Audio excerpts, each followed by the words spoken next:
Just leaving 4 Mile Hut now. Bit of a late start, 10 a.m. But beautiful, glorious weather. Frosty night though. What a beautiful hut. Very artistic, inside and out. Water just 50 metres away.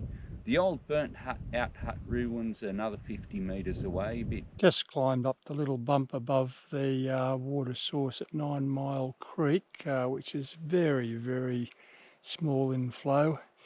Probably only 10 litres a minute at the most. Need to fill up there because it's at 10-15 kilometres before the next water.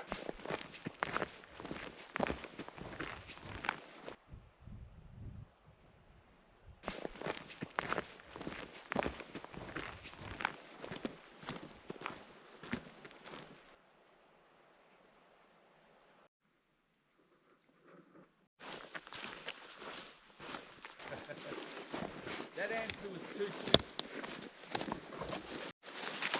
quick. We have sighted Happy Jack's hut, and we're probably only a quarter of the way down. The undergrowth isn't all that.